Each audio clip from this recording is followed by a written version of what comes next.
Good morning, everyone. We are so excited to welcome all of you to the third annual and first ever in-person New Jersey State of the Food System Summit. In person. Yes. So I am Cara Cuite. I am an associate professor in the Department of Human Ecology and Rutgers Cooperative Extension here at Rutgers, New Brunswick. And I am here today in my capacity as on REACH, which is the Rutgers Equity Alliance for Community Health. I lead the Food Security Collaborative Learning Table, which is a work group of community folks and Rutgers folks who do work on food access and food security in the 3 cities where Rutgers has its campuses. And we are co-presenting today's meeting with the New Jersey Food Democracy Collaborative. And we are going to hear a little bit more about NJFDC in a minute, as well as more about REACH, but I just wanted to take a minute to explain how we came to be co-presenting this conference together. So one of the tasks that we were given, that our community learning table was given by the REACH leadership, was to put together a conference on food access and food security in the state.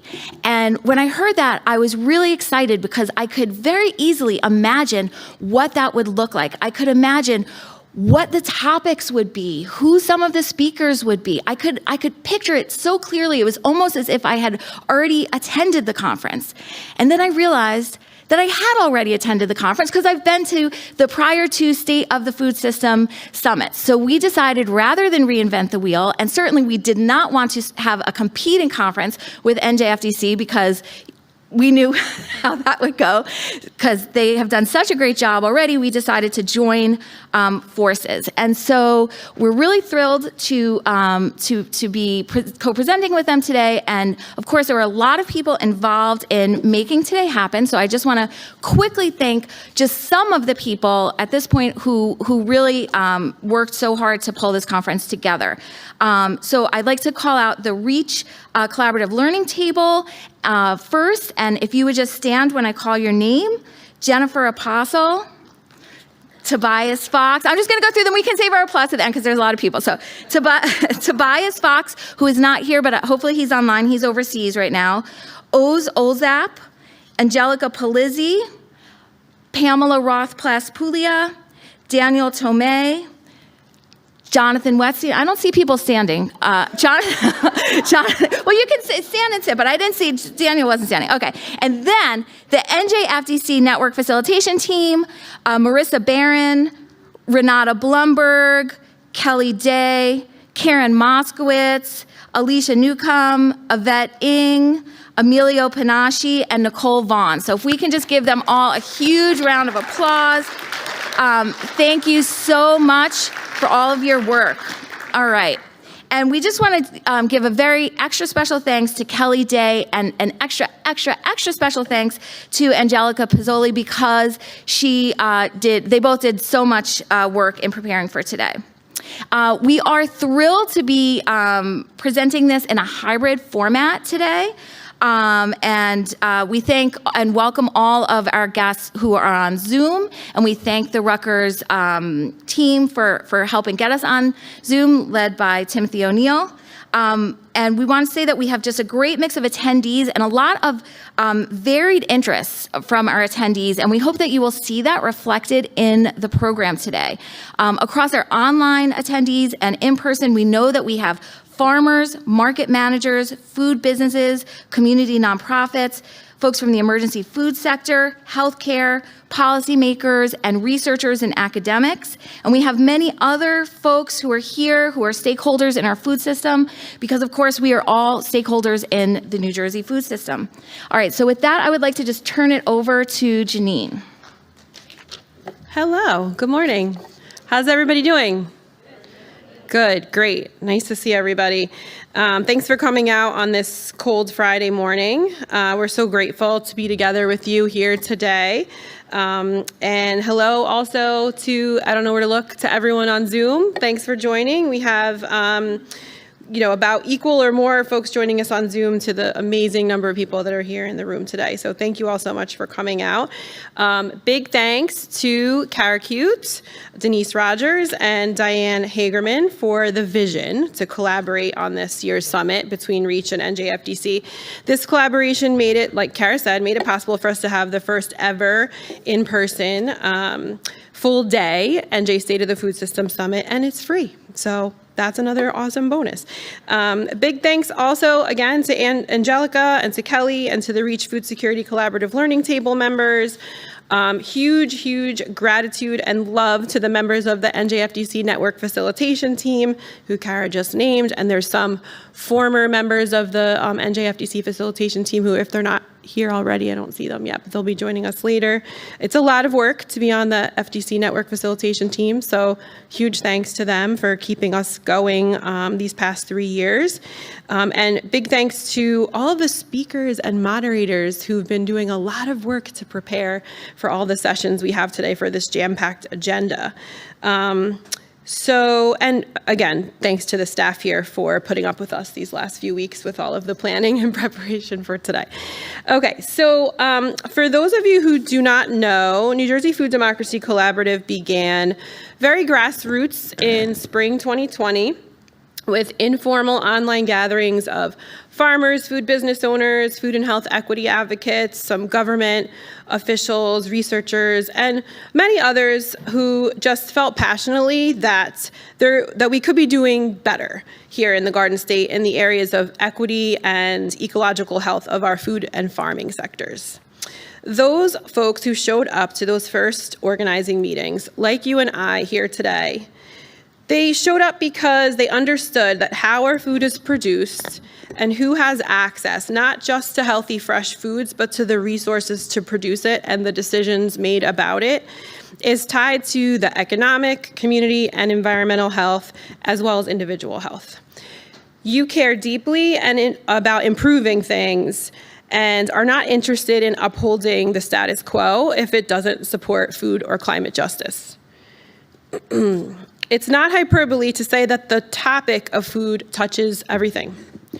Try to unpack food and agriculture issues anywhere in New Jersey, and you'll quickly see that you're dealing with social, racial, and economic justice issues and many intertwined cultural, policy, and environmental issues as well.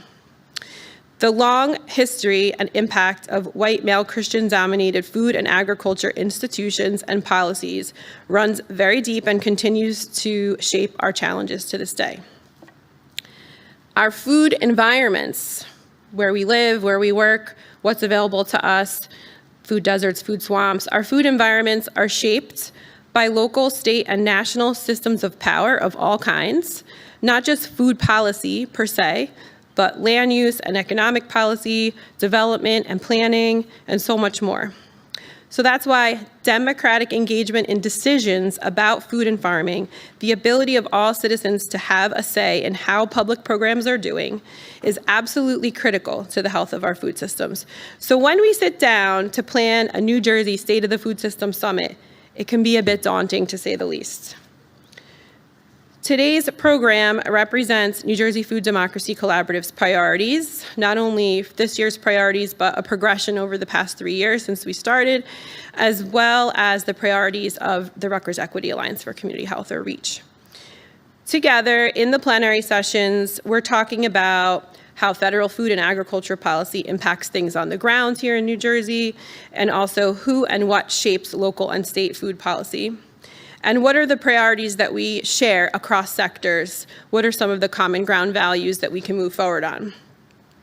We're fortunate to have Adam Zipkin from Senator Cory Booker's office joining us from Washington, D.C. this morning to talk about Farm Bill priorities alongside some folks from New Jersey as well. Throughout the day, we hope you'll find breakout sessions that align with your work and help us all better understand some of the key pain points in the food system right now and contribute to informing the strategies that will get us past them. There are themes that you may notice from looking at the program, which you can do from the trifold think that's what we call those things. The centerpiece you can scan it, and there's big programs outside. So you'll notice that there's themes in the program. One of those themes is equity, or perhaps rather inequity and access, both access to the means of food production, land, political agency, resource capital, and access to the fruits of that production. You may also notice a theme around the need for organizing, community organizing, state level organizing in several spaces and issue areas. Okay, so now it is my pleasure to introduce to you Dr. Denise V. Rodgers, who is Vice Chancellor of Interprofessional Programs at Rutgers Biomedical and Health Sciences. Dr. Rodgers is also a professor in the Department of Family, Medical, and Community Health, and the principal investigator of the $10 million grant from the Robert Wood Johnson Foundation that created REACH. Okay, take it away, Dr. Rodgers.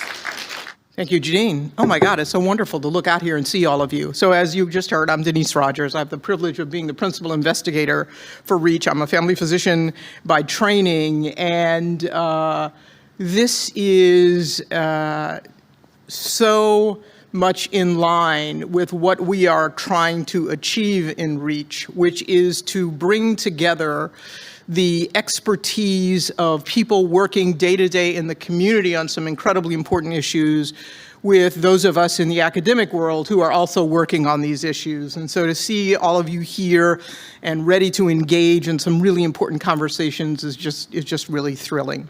Very briefly, REACH, as mentioned, we have a $10 million 4-year grant from the Robert Wood Johnson Foundation. I would be remiss if I didn't call out Marco Navarro, who's sitting there at the back of the room, who's from the foundation, and who has just been an incredibly supportive person for our work.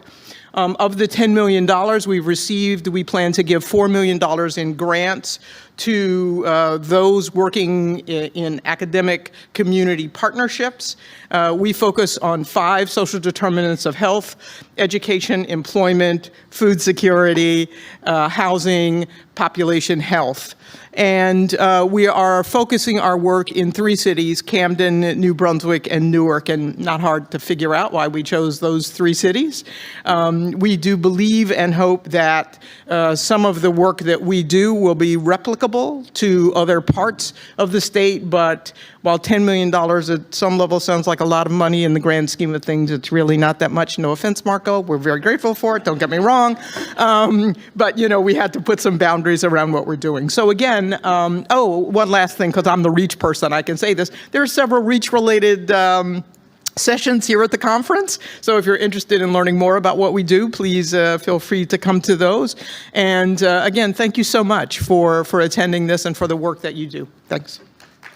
Great, thank you, Denise and Jeanine. And we are about to get started, but we first have to do just a brief bit of housekeeping. So for those of you who are guests, there's guest Wi-Fi login through RU Wireless Guests. Hopefully you've all found that. And I know we've sent this out many times in emails, but parking, if you haven't already registered your car, there's a QR code on the tables for you to register. So throughout the day, we're going to be lifting up examples of effective collaborations, innovations, and campaigns, but there's no way that we could have included all of them as talks. We just have limited time. So we are really thrilled that we have a poster session, which we'll be presenting during lunch, where you can learn about other innovative programs around the state. So we hope that you'll stop by and check that out.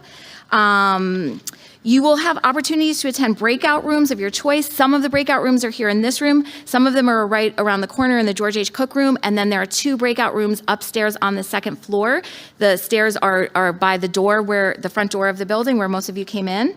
And for the folks online, you will also have opportunities to choose a breakout room that meets your interests.